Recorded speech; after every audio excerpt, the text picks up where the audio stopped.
Hari Merdeka, kami minta kesediaan Evangelis Rita Purwanto untuk memimpin lagu ini. Silakan. Nggak usah pakai ini. Nggak usah. Oh ya udah. Oke, kita akan bangkit berdiri. Kita akan bersama-sama menyanyikan lagu Indonesia Raya. Nggak usah pakai ini ya. Hiduplah Indonesia. Pakai musik. Oh, pakai musik sebentar. Dengan sikap tegak kita akan menyanyikan lagu ini. Indonesia tanah airku, tanah tumpah darahmu. Di sanalah aku berdiri, jadi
silakan duduk.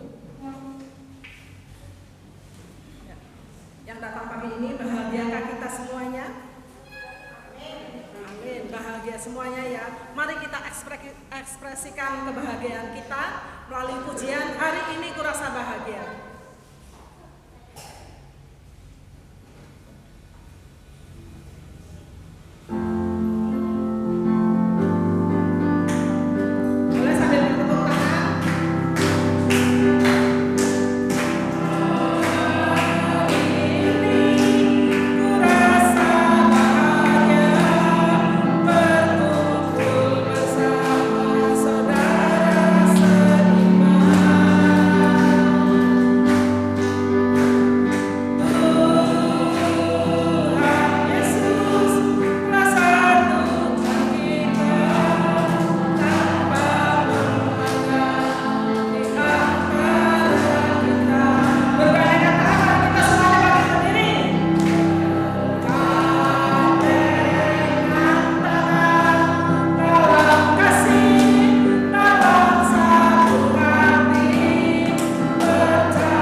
Ayat-ayat yang akan kita dengarkan melalui firman Tuhan, kita akan baca dari Galatia pasal 5 ayat 1 dan ayat 13 sampai 15. Ya.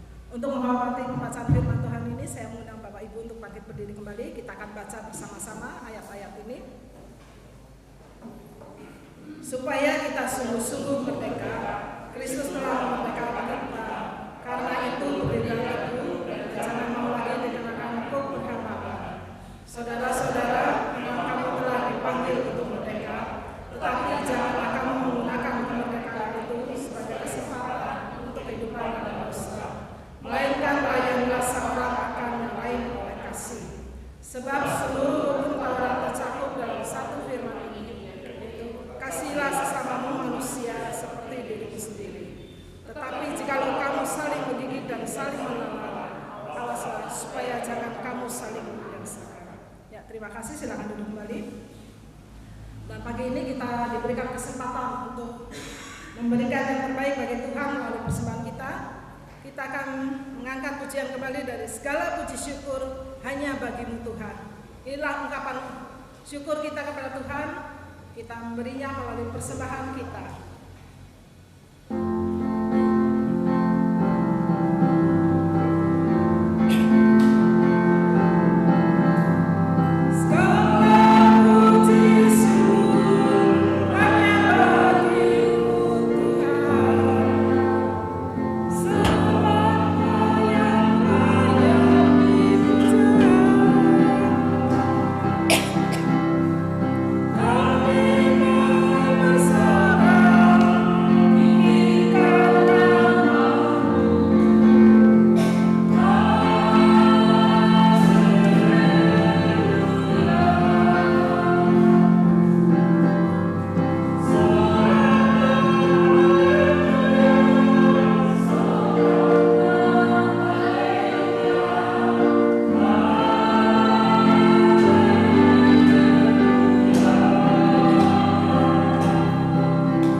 Silakan duduk kembali.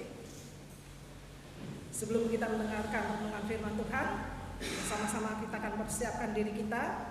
Kita akan mengangkat pujian kembali dari Aku Datang dan Ku Bersujud. Mari kita nyanyikan pujian ini dengan hati yang sungguh-sungguh bahwa kita siap untuk mendengarkan firman Tuhan. Ku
Ibu yang dikasihi oleh Tuhan, kita bersyukur ya pada pagi hari ini kita boleh bersama-sama untuk merayakan HUT RI yang ke-77. Dan kita bersyukur anak-anak sekolah minggu juga boleh hadir bersama dengan kita, anak-anak youth. Ya, oke, anak-anak sekolah minggu perhatikan ke depan sini ya, jangan ngobrol sendiri.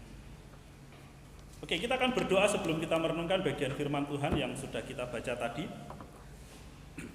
Bapa kami yang di dalam surga, Tuhan kami bersyukur jikalau pada pagi hari ini kami boleh bersama-sama hadir di ruangan ini Tuhan untuk menikmati akan kasih Tuhan di dalam kehidupan kami, baik sebagai pribadi lepas pribadi maupun di dalam kehidupan kami berbangsa dan bernegara. Engkau telah memimpin perjalanan bangsa kami Tuhan, sehingga pada tahun ini boleh memasuki tahun yang ke-77 di dalam kemerdekaannya.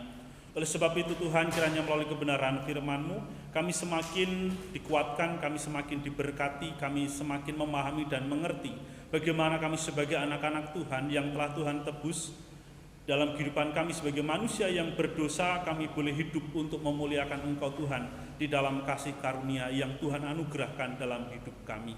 Oleh sebab itu Tuhan, berkati pemberitaan firman-Mu pada pagi hari ini, urapi hamba-Mu yang penuh dengan kelemahan dan keterbatasan ini Tuhan, pakai bibir mulutnya Tuhan, untuk menyatakan kebenaran firman-Mu, sehingga renungan firman Tuhan pada pagi hari ini dapat kami pahami, kami mengerti, dan kami terapkan dalam kehidupan kami sehari-hari.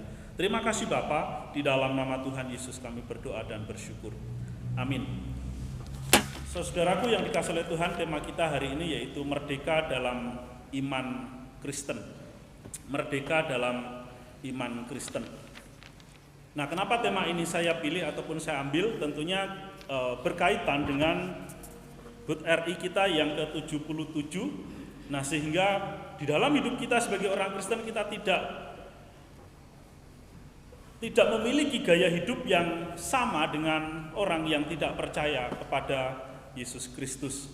Saudara, tadi waktu kami berangkat di pertigaan lampu merah di Marta di Reja 2, itu beberapa hari yang lalu itu ada anak-anak muda yang sedang bikin mural gitu ya. Mural itu lukisan yang di tembok begitu, yang pinggir jalan begitu. Nah, setelah dia lukis-lukis, saya baru ngeh tadi itu ada sebuah tulisan yang cukup menarik.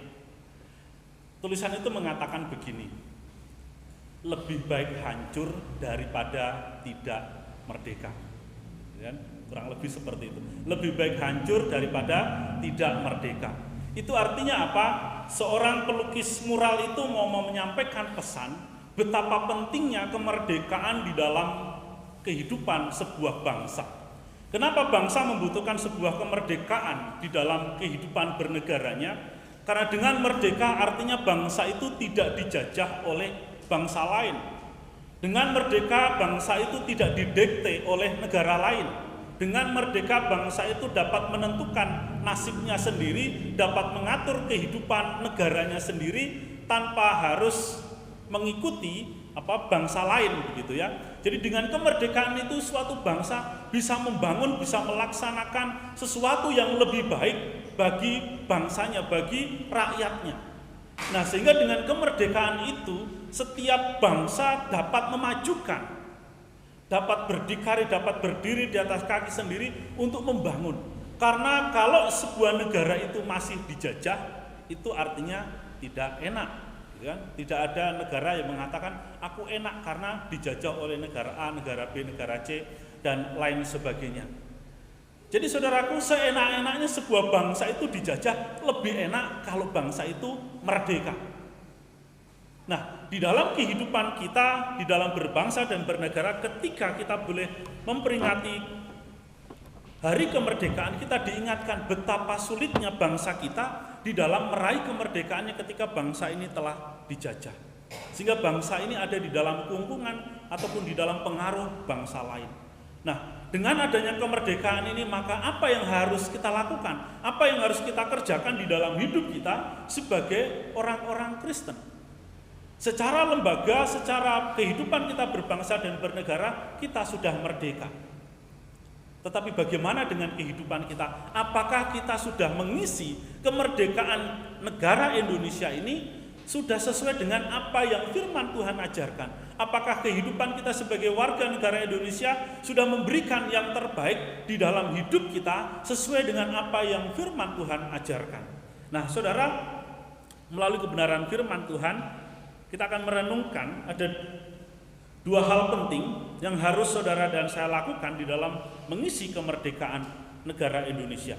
Saudara, kita akan melihat di dalam ayat 1 tadi, di dalam Galatia pasal 5, di dalam ayat itu dikatakan supaya kita sungguh-sungguh merdeka, Kristus telah memerdekakan kita. Karena itu berdirilah teguh dan jangan mau lagi dikenakan kuk perhambaan. Saudara-saudara, ternyata di dalam hidup kita sebagai manusia, sebagai warga negara Indonesia, kita bukan bangsa Indonesia bukan hanya dijajah secara fisik begitu ya, secara kalau kita ada di dalam penjajahan, artinya fisik kita ini, raga kita ini dipakai, dipergunakan, dimanfaatkan oleh negara yang menjajah kita untuk melakukan apa yang mereka inginkan. Nah, kalau kita belajar kepada sejarah, tentunya ketika bangsa Indonesia dijajah, tidak memiliki kemerdekaan, hasil bumi diambil oleh penjajah, sehingga ya sebagai warga negara Indonesia tidak bisa menikmati hasil bumi. Ya boleh dikatakan kalau kita mendengar kakek nenek kita begitu, mbah buyut kita ketika mereka mengalami zaman penjajahan, betapa tidak enaknya, betapa sulitnya mereka untuk mendapatkan makanan. Padahal hasil bumi itu melimpah, tetapi dikuasai oleh penjajah. Saya masih ingat beberapa cerita begitu, kalau mengingat ya kakek nenek saya dulu yang masih ya boleh dikatakan menangi begitu, masih mengalami penjajahan baik itu Belanda maupun Jepang, itu mereka betapa sulitnya kehidupan mereka. Nah, ternyata penjajahan yang dialami oleh manusia itu bukan hanya badan saja, bukan hanya tubuh, tetapi juga jiwa itu juga bisa mengalami yang namanya penjajahan. Saudara, di dalam Alkitab diceritakan bahwa ketika Adam dan Hawa itu jatuh ke dalam dosa, maka manusia itu dijajah ataupun diperbudak oleh dosa, sehingga manusia tidak memiliki kebebasan di dalam jiwanya, di dalam kehidupannya, jiwa raganya dikuasai oleh dosa, sehingga seluruh kehidupannya itu menghasilkan dosa.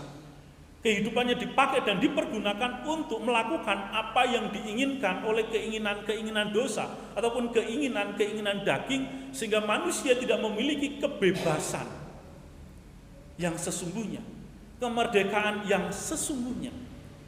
Tetapi puji Tuhan, firman Tuhan mengatakan karena begitu besar kasih Allah akan dunia ini, sehingga Ia telah mengaruniakan anaknya yang tunggal, supaya setiap orang yang percaya kepadanya beroleh hidup yang kekal.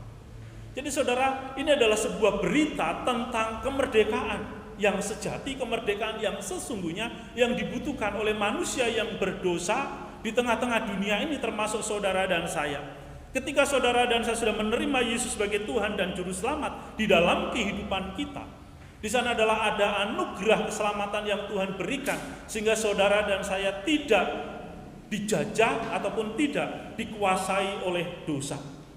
Oleh sebab itu, apa yang harus kita kerjakan? Apa yang harus kita lakukan ketika kita mengerti bahwa Yesus telah memerdekakan saudara dan saya dari perbudakan dosa?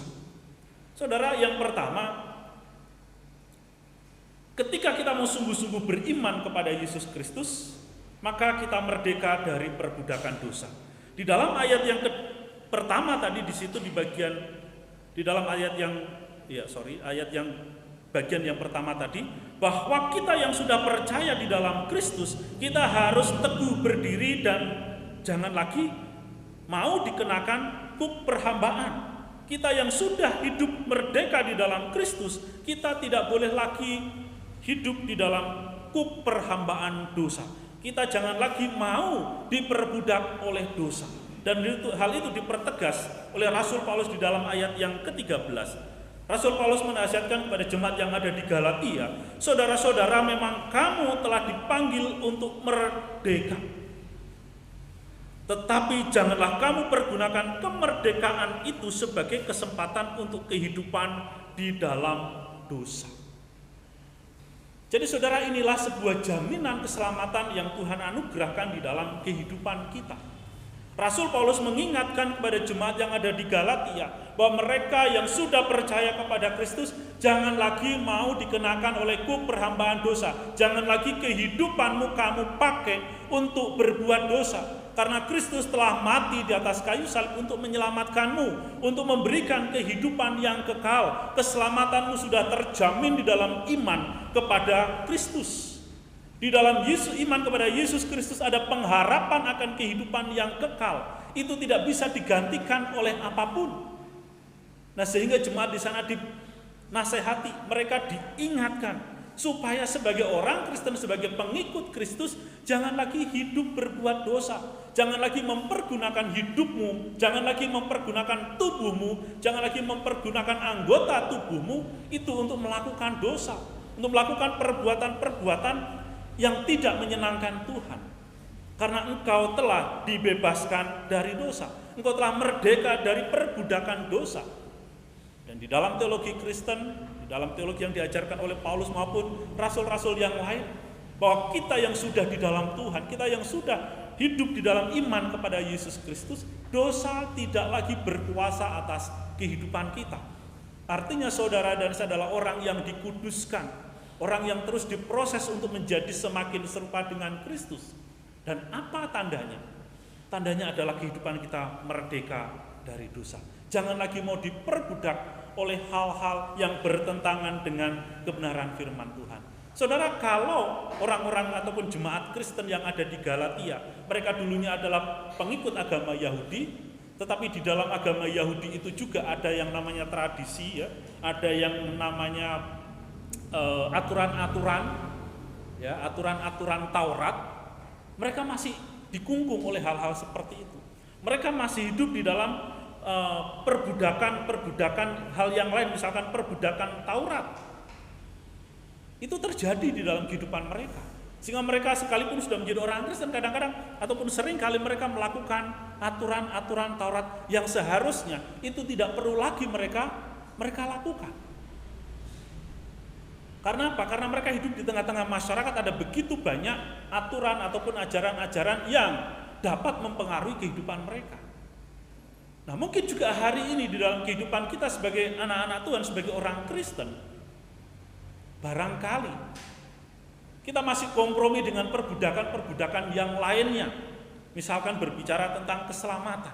Di dalam iman Kristen, keselamatan hanya melalui iman kepada Yesus Kristus.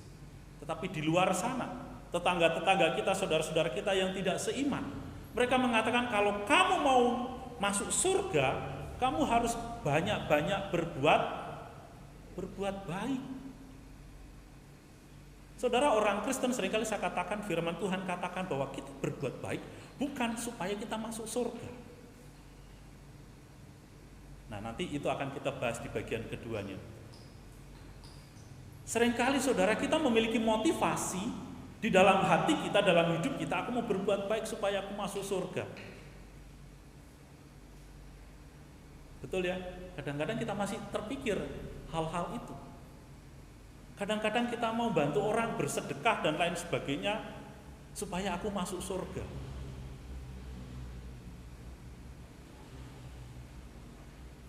Ataupun ketika kita melakukan hal-hal yang lain dengan motivasi supaya aku masuk surga. Sekali lagi saudara, bahwa di dalam iman Kristen kita sudah dimerdekakan dari hal-hal yang demikian. Bahkan bukan hanya itu saudara, di dalam kehidupan kita sebagai orang Kristen kita harus sungguh-sungguh percaya kepada Kristus. Kita harus sungguh-sungguh bahwa Kristus telah memerdekakan kita, sehingga saudara dan tidak diperbudak oleh sesuatu ajaran yang berkembang di dalam kehidupan masyarakat. Mungkin hari ini di antara kita masih ada yang percaya dengan yang namanya tahayul ataupun mitos, gitu ya. Mitos-mitos itu masih kita jaga, kita pelihara dalam kehidupan rumah tangga kita, padahal itu tidak ada kaitannya dengan keselamatan. Padahal mungkin mitos-mitos yang kita percaya itu bertentangan dengan firman Tuhan. Nah, kalau di dalam budaya Jawa sih orang pelihara mengajarkan atau menceritakan mitos-mitos itu sebetulnya ajaran moral saja begitu sih. Misalkan anak gadis begitu ya, kamu nggak boleh makan di depan pintu. nanti kamu susah dapat jodoh. Maksudnya bukan itu. Tapi caranya itu yang nggak tepat. Maksudnya kamu jangan makan di depan pintu, karena pintu itu tempat keluar masuknya orang. Anggota keluarga masuk, kalau kamu makan di situ, duduk di situ, menghalangi orang yang sedang mau keluar masuk. Begitu. Mestinya itu yang diajarkan, tapi untuk nakut-nakuti begitu. Sehingga itu terngiang-ngiang, oh ya nggak boleh makan di depan pintu, nanti susah jodohnya dan lain sebagainya. Ada lagi mitos-mitos yang lainnya. Nah, saudaraku yang dikasihi oleh Tuhan, di dalam kehidupan kita sebagai orang Kristen, kita jangan percaya diperbudak oleh tahayul tentang mencari hari baik, ya kan? Untuk melakukan acara ini, acara itu. Tapi kalau menurut saya mencari hari baik itu dalam tanda kutip perlu untuk apa? Supaya kalau kita mengadakan acara, semua orang bisa hadir. Nah, kalau misalkan saya di kampung itu, orang kalau mau mendirikan rumah, dia mencari hari yang tepat. Hari yang tepat itu dipikir adalah bukan percaya mitos dan lain sebagainya. Itu dibalik itu memang ada, tetapi kalau menurut saya mencari hari yang baik adalah kalau membutuhkan tenaga orang lain, di mana hari itu adalah hari yang tepat. Misalkan orang sudah tidak lagi mengerjakan sawahnya, atau orang sudah tidak melakukan pekerjaan yang lain sehingga pada hari itu bisa membantu, ya kita terutama keluarga yang dekat-dekat, misalkan seperti itu. Nah, saudara, di dalam kehidupan jemaat yang ada di Galatia, mereka juga masih diperbudak hal-hal yang demikian. Bahkan juga tentang prasangka-prasangka, ya tentang apa kata orang begitu ya. Nah, kadang-kadang sesuatu yang membangun asumsi tentang satu masalah, satu persoalan ataupun hal-hal yang lain. Orang berasumsi kemudian menyampaikan itu kepada kita, lalu kita mempercayai asumsinya. Boleh dikatakan seringkali kita itu merasa ketakutan dengan sesuatu yang belum terjadi. Itu karena apa? Dibangun dari prasangka, dari asumsi. Dan kita tidak boleh. Kenapa? Karena kita punya Tuhan yang mengatur segala sesuatunya. Nah, oleh sebab itu saudara, kita harus benar-benar merdeka dari perbudakan dosa. Hati-hati boleh, waspada boleh, tetapi kita tidak boleh percaya, ya, ataupun ya terbelenggu dengan yang namanya asumsi ataupun apa kata orang ataupun ketakutan yang sesuatu yang belum tentu terjadi di dalam kehidupan kita. Karena ketika kita percaya ataupun ketika kita hidup di dalam ketakutan yang belum tentu terjadi, artinya hidup kita tidak sungguh-sungguh berserah dan percaya kepada Tuhan. Oleh sebab itu, kita tidak boleh terus-menerus hidup di dalam kuk perhambaan. Saudara dan saya sudah merdeka. Saudara dan saya sudah dimerdekakan oleh darah Yesus Kristus di atas kayu salib. Saudara dan saya tidak boleh lagi hidup di dalam perbudakan dosa. Hidup kita harus kita pakai, kita pergunakan untuk kemuliaan Allah. Oleh sebab itu saudara, ketika kita sudah merdeka di dalam iman Kristen, maka hal yang kedua yang harus kita kerjakan adalah merdeka hidup bagi Allah. Hal yang kedua yang terakhir yaitu merdeka hidup bagi Allah. Kita perhatikan ayat yang ke-13 bagian B. Di situ dikatakan, melainkan layanilah seorang akan yang lain oleh kasih. Kemudian ayat 14, sebab seluruh hukum Taurat tercakup dalam satu firman ini, yaitu kasihilah sesamamu manusia seperti dirimu sendiri. Nah, saudara, ini loh yang menjadi wujud, yang menjadi bukti bahwa saudara dan saya itu berbuat baik bukan karena masuk surga. Kita membantu orang lain bukan karena kita ingin masuk surga, tetapi karena keselamatan itu sudah Tuhan anugerahkan, sudah Tuhan berikan di dalam hidup saudara dan saya, maka ini yang harus kita lakukan, yaitu hidup bagi Allah. Caranya bagaimana? Di dalam firman Tuhan dikatakan bahwa kita harus mengasihi sesama kita. Di dalam firman Tuhan dikatakan, melainkan layanilah seorang akan yang lain oleh kasih. Jadi ketika saudara dan saya membantu orang lain, menolong orang lain, mengasihi orang lain, bukan karena kita mau selamat, tetapi ini adalah perintah Tuhan untuk setiap orang percaya yang sudah memperoleh anugerah keselamatan di dalam hidupnya. Jadi wujud bukti bahwa saudara dan saya sudah mendapatkan anugerah keselamatan, kita merdeka untuk hidup bagi Tuhan. Kita merdeka menolong siapa saja yang membutuhkan pertolongan kita. Kita bebas menolong, mengasihi siapa saja yang membutuhkan belas kasihan kita. Karena saudara dan saya adalah perpanjangan tangan dari kasih Allah kepada manusia di tengah-tengah dunia ini. Saudara dan saya sudah dikasihi oleh Allah. Saudara dan saya sudah mendapatkan belas kasihan yang daripada Tuhan, supaya kita mempraktekkan kasih Allah dalam hidup setiap kita. Saudara, kalau kita ini sudah merasakan kasih Allah yang luar biasa, di mana kita sudah memahami, mengerti bagaimana Allah itu telah datang ke dalam dunia ini, Ia telah menjelma menjadi manusia, Ia telah menyerahkan hidupnya, menyerahkan dirinya mati di atas kayu salib untuk mengasihi kita. Maka kasih yang demikian jugalah yang harus kita praktekkan di dalam kehidupan kita sehari-hari, di dalam keluarga kita, di dalam kehidupan kita bermasyarakat, di dalam kehidupan kita bergereja, di dalam studi kita di sekolah. Kita mengasihi teman-teman kita, menghargai mereka, menghormati mereka, memberikan semangat dan dorongan kepada mereka, mendoakan teman-teman kita, saudara-saudara kita, anggota keluarga kita, mengasihi dengan segenap hati, bukan karena supaya kita masuk surga, tetapi ini adalah perintah untuk setiap orang yang sudah percaya, untuk setiap orang yang sudah merdeka. Sehingga saudara, kalau kita ini sudah memperoleh, merasakan kasih Allah itu, maka tidak ada batas dan jarak lagi dalam hidup kita ketika kita mengasihi sesama kita. Kita tidak lagi memandang bulu siapa dia, apa yang sudah ia lakukan untuk hidupku. Oh, ini orang dulu pernah nyakiti aku, dia sekarang susah, aku nggak mau bantu. Bukan seperti itu. Sekalipun orang itu pernah menyakiti hati kita, melukai kita, tetapi ketika kita sudah mendapatkan belas kasihan Tuhan, maka kita tidak boleh hidup sama seperti orang itu. Ketika dia membutuhkan belas kasihan kita dan kita mampu mengasihinya, kita mampu membantu menolongnya, ya harus kita lakukan, ya harus kita kerjakan. Karena Allah telah mengasihiku, manusia yang berdosa, yang tidak layak untuk dikasihani. Tetapi kasihnya begitu luar biasa yang dapat kita rasakan.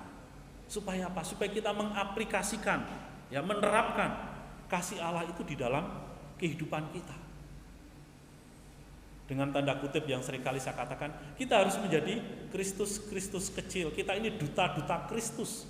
Makanya kita disebut sebagai orang Kristen, orang yang percaya kepada Kristus, orang yang mempraktekkan iman Kristen, orang yang mempraktekkan pengajaran Alkitab. Jadi saudara, sekali lagi, saudara dan saya sudah merdeka di dalam Kristus, maka kita juga merdeka hidup bagi Tuhan. Karena itu adalah cara bagaimana saudara memuliakan Tuhan di dalam kehidupan kita selama kita masih hidup di dalam dunia ini. Kita sebagai orang Kristen jangan pernah mendualisme gitu ya. Mendualisme di dalam kehidupan kita.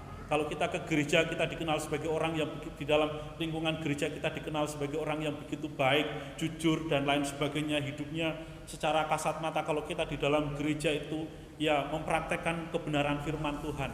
Tetapi di luar sana kita hidupnya nggak beda jauh dengan orang lain. Kalau kerja ada ya teman kita yang bohong, kita ikutan bohong. Tidak seperti itu saudara. Justru di dalam kehidupan kita dalam tanda kutip di luar gereja, itu adalah ibadah kita.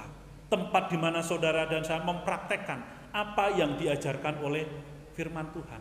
Ini yang tadi saya katakan, kita sebagai orang Kristen tidak boleh hidup dalam dualisme ini, memisahkan antara kehidupan rohani dengan kehidupan duniawi. Di dalam kehidupan kita sebagai orang Kristen, dalam tanda kutip saya mau katakan tidak ada istilah hidup secara duniawi. Kita hidup di luar sana, di dalam kehidupan rumah tangga kita, melakukan pekerjaan kita, melalui studi kita, melalui apapun yang kita kerjakan, itu adalah wujud ibadah kita. Tempat di mana kita memuliakan Allah. Jadi memuliakan Allah itu tidak dibatasi oleh ruangan ini. Memuliakan Allah itu tidak dibatasi oleh urutan-urutan liturgi. Tidak, saudara. Memuliakan Allah itu adalah seluruh kehidupan kita. Inilah kemerdekaan yang sejati yang Allah berikan, yang Allah anugerahkan di dalam hidup saudara dan saya, supaya kita bisa merdeka, hidup bagi Allah, hidup yang memuliakan Tuhan, hidup yang menyenangkan Tuhan, hidup yang sesuai dengan kebenaran firman Tuhan, yaitu mengasihi sesama kita. Dua kali hal itu diungkapkan oleh Rasul Paulus di dalam ayat yang ke-13 bagian B. Melainkan layanilah seorang akan yang lain oleh kasih. Kasih itu bukan pasif. Pasif itu nggak melakukan apa-apa. Kasih itu aktif, mengerjakan sesuatu, yaitu di dalam hal memberi tenaga, memberi pikiran, memberikan hidup kita. Ada wujudnya, ada bentuknya, ada sesuatu yang bisa kita rasakan, sesuatu yang kita keluarkan sebagai bentuk kasih, suatu tindakan, dan hal itu dirasakan oleh orang lain, orang yang kita kasihi. Kemudian di dalam ayat yang ke-14 di situ dikatakan, sebab seluruh hukum Taurat, saudara, hukum Taurat itu banyak banget, ya. Cuman kita tidak terlalu mendalaminya. Kalau yang kita secara garis besarnya ya kita baca itu 10 hukum Taurat, begitu kan. Tetapi kalau Rasul Paulus mengatakan hukum Taurat, seluruh hukum Taurat itu bukan cuma 10 itu. Tetapi ada rinciannya, ada aturan-aturannya, saudara. Itu ya kurang lebih hampir 600 aturan. Aturan di dalam menjalankan hukum Taurat, misalkan yang dulu pernah saya singgung, menguduskan hari Sabat. Itu kan buat mereka itu tidak boleh kerja. Bahkan kalau kita pinjam cangkul pun kita nggak boleh pegang cangkul. Ya, nggak boleh membawa sesuatu yang berat. Nggak boleh melakukan ya seperti itu. Bahkan kalau beban yang paling berat pun nggak boleh. Ini kalau ini saya bawa begitu, ini udah terlalu berat di dalam menjaga hukum Taurat Tuhan, menguduskan hari Sabat, nggak boleh bekerja. Pegang ini saja itu sudah dianggap bekerja. Makanya Tuhan Yesus mengingatkan mereka, kamu nggak boleh bekerja ini bekerja, tapi kalau demo masuk ke dalam sumur, kalian rame-rame bawa cangkul mengeluarkannya, itu sudah bekerja. Nah, saudaraku yang dikasih oleh Tuhan, kita sudah merdeka dari semuanya itu. Perintah Tuhan sudah jelas bahwa kasihilah sesamamu manusia seperti dirimu sendiri. Jangan saling melukai satu dengan yang lain. Pergunakanlah kemerdekaan kita baik sebagai warga negara Indonesia maupun sebagai warga kerajaan surga. Hiduplah memuliakan Tuhan dengan penuh kebebasan. Kiranya Tuhan memberkati. Mari kita berdoa. Bapa kami yang di dalam surga, Tuhan, kami mengucap syukur untuk kemerdekaan yang telah Engkau berikan di dalam kehidupan kami. Kami bersyukur Tuhan melalui kebenaran firman-Mu pada pagi hari ini. Engkau mengingatkan kami bahwa kami adalah pribadi-pribadi yang sesungguhnya sudah merdeka di dalam iman Kristen. Kami sudah memperoleh anugerah kemerdekaan itu yang sesungguhnya. Bukan hanya tubuh jasmani kami, tetapi kerohanian kami, Tuhan, jiwa kami. Engkau telah memerdekakannya, Tuhan. Supaya di dalam hidup kami, Tuhan, kami boleh merdeka dari perbuatan dosa. Kami tidak lagi hidup untuk dosa, tetapi kamu mau hidup untuk memuliakan Engkau, ya Tuhan. Oleh sebab itu Tuhan, kiranya Kau menolong setiap kami.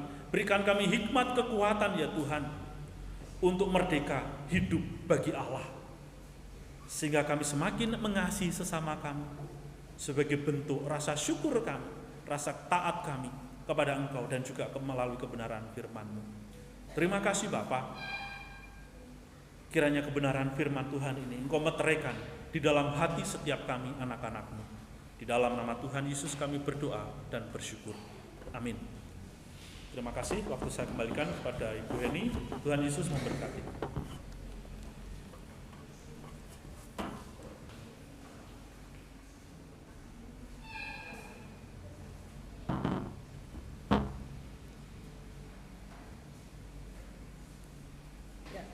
Terima kasih kepada Bapak Pendeta Hadi yang sudah menyampaikan kebenaran firman Tuhan untuk kita sekalian. Kiranya Tuhan memberkati Bapak dalam pelayanan dan juga keluarga. Mungkin sebelum doa-pres saya akan membacakan warta gereja terlebih dahulu, Pak ya. Oke, warta gereja untuk minggu depan tanggal 28 Agustus. Liturgisnya Saudari Leni, doa syafaat solusi, doa syukur Ibu Tumina, LCD Saudari Intan, dan pemusiknya Saudari Novita. Sebelum doa pres dan lomba, kita akan mengakhiri ibadah kita terlebih dahulu. Saya mengundang Bapak Ibu Saudara untuk bangkit berdiri kembali. Kita akan menerima doa berkat yang disampaikan oleh Bapak Pendeta Hadi. Setelah itu kita akan menyambut dengan Amin Song. Persilakan.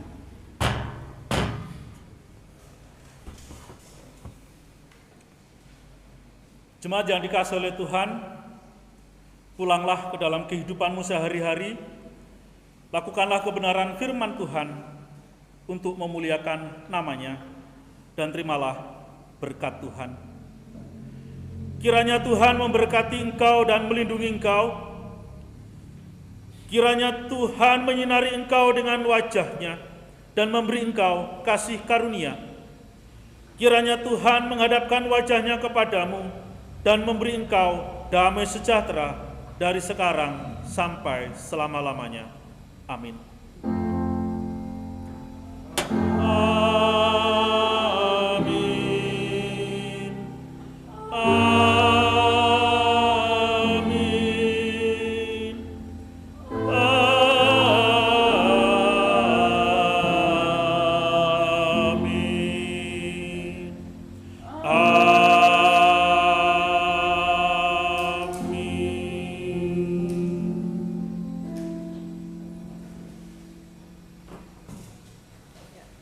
Dipersilakan duduk kembali.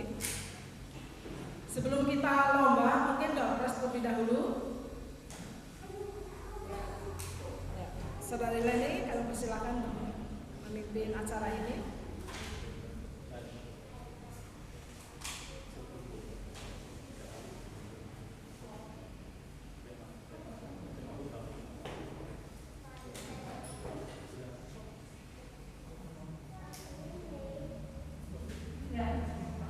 Masih semangat ya semuanya ya.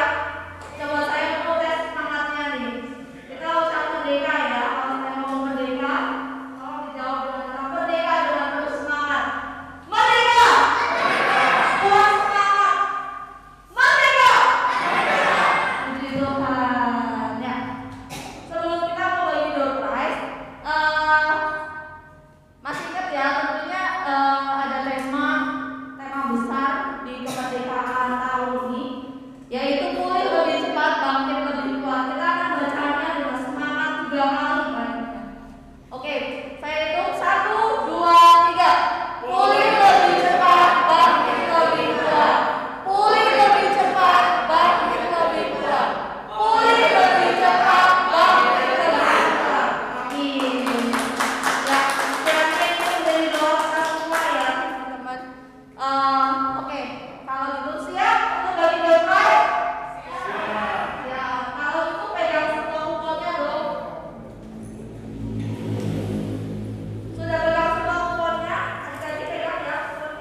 dibagi jadi 7 orang.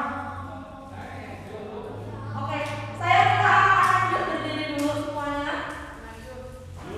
Karena kita akan kita bagi jadi 7 kelompok. Anak-anak berdiri.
Sudah